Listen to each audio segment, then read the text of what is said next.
Logan without Joey today. It's just Logan. But as you guys know, it's Tuesday, Team Tuesdays.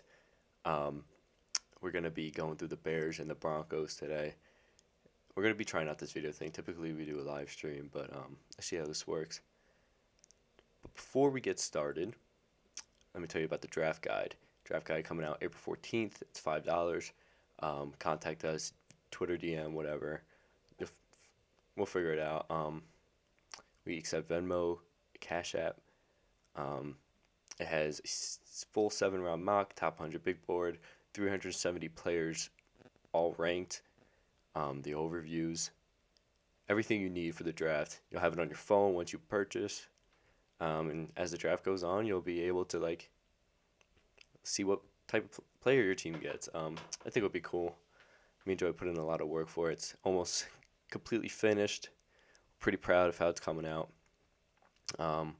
We have merch coming out after the draft, so stay tuned for that. But let's get into it. Actually, I lied. Before I go any further, we have a new schedule coming out for our YouTube videos.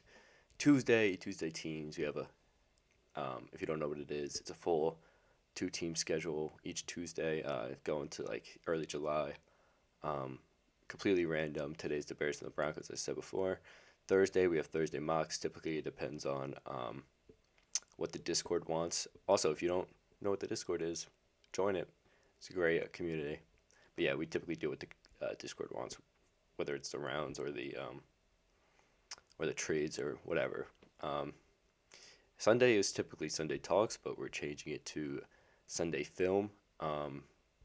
Me and Joey are going to do two prospects. We're going to go over the film live stream, chat with you guys. And I think it'll be a cool thing to kind of dig into our minds, watch some film with us. It'll be really cool. I'm excited for that. It starts this Sunday. We're going to be doing Nakobe Dean. Oh no, I lied. Desmond Ridder, Sam Williams. That's my guys. Joey has. Oh, I can't remember. But regardless, now we can get into it. All right, to kick this one off, our second Team Tuesdays, we got the Chicago Bears. We all know Ryan Pace coming from the Kansas City Chiefs. I think he's had a really solid start to his rebuild. Trading away Khalil Mack, I think some may say that it wasn't enough value, but you're not going to get that much value from a 30-year-old edge rusher. Yes, he's proven, but I think they got the right price for him.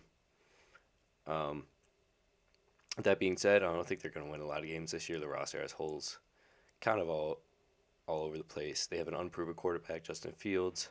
The receivers are a little lackluster with the departure of Allen Robinson. Defensive backs haven't been too solid. You need an edge now that Khalil Mack's gone. But I see them winning at least 4 games. Now, if you're a Bears fan, you might want something a little less to get one of these higher picks in next year's draft. But at most, I see 7 wins. I don't see this team going very far. Still have $17.5 million left, as it says on the screen. I don't see them spending any more money. I know they tried to get Ryan Bates, the Bills guard, but the Bills matched the offer. So honestly, I think that's a good sign that the Bills really want Ryan Bates back, and they obviously hold him to a higher standard, paying him that money. So good job by Ryan Pace for finding him. But Offensive Player of the Year, I see Darnell Mooney. He's going to be a receiver 1 now that Allen Robinson's gone, as I said before. He's a solid receiver. Jalen Ramsey's dad. Yeah, he's going to get targets. He's a deep threat. He can pretty much do it all. And I think he's honestly very underrated. Defensive Player of the Year, he's on the screen. Roquan Smith. Just an overall tank. There's not much to say about him. We all know he's a beast. He's a quarterback of that defense. But for some draft fits, draft needs, they need line, receiver, DB, edge. I love Max Mitchell. I think he's our number 4 offensive tackle. I think he's a really solid guy to bring into this offense. We also got Trey Turner, Virginia Tech, wide receiver, kind of an outside boundary receiver. I think if you develop him right, he could be something. He could be a good receiver too.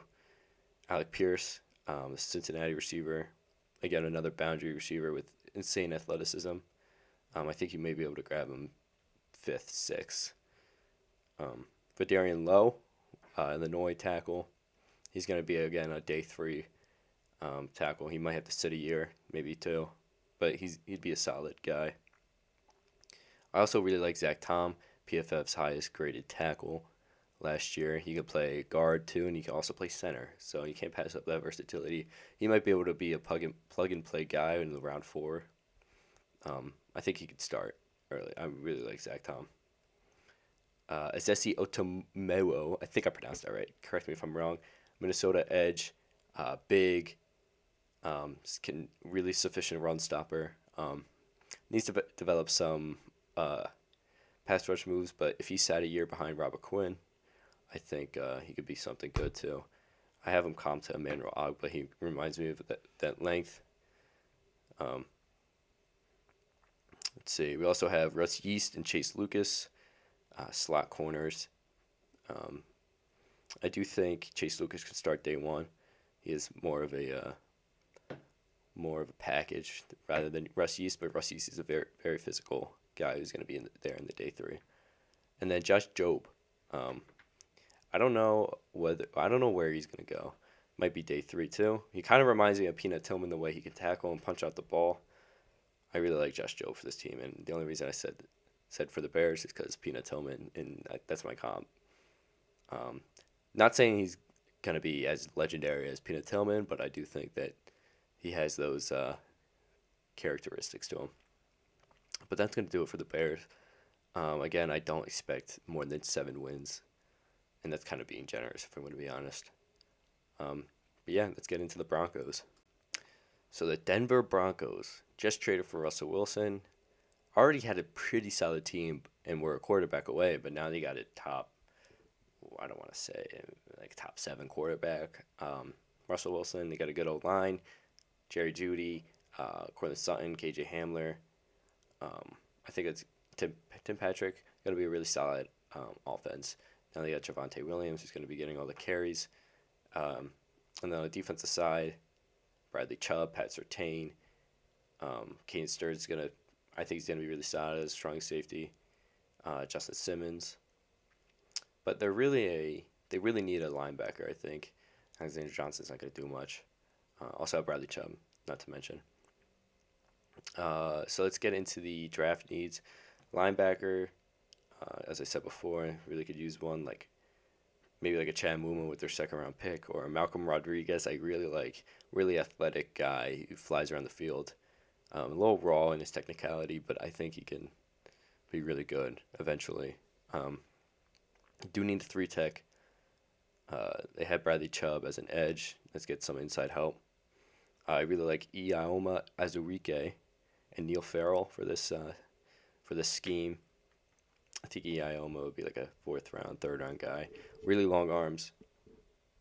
Can stop the run, can pass rush. He's got the package. Record prediction, I see him winning 13 games. That's my ceiling. Again, they are in a stacked West, but I think that's where the toughest competition is going to come from. I honestly see each team beating each team. It's really a toss-up from this perspective right now. But I see them winning no less than 11 games. They're going to make the playoffs. They're a playoff team. Whether they go far or not, I think they're going to make the playoffs. $16.5 million left. Don't see them spending it right now. Their team's pretty solid. Just need to get that starting linebacker. But Offensive Player of the Year, Javonte Williams. He's going to get all the carries. Defenses are going to be game planning around Russell Wilson in that passing offense. I was thinking Jerry Jeudy, but he has Cortland Sutton as well, and I think he's going to take away some targets from Jerry Jeudy. Javonte Williams should eat up this year. That's my fantasy sleeper. He's not going to be a sleeper, but I think he'd RB in the top RBs this year for fantasy.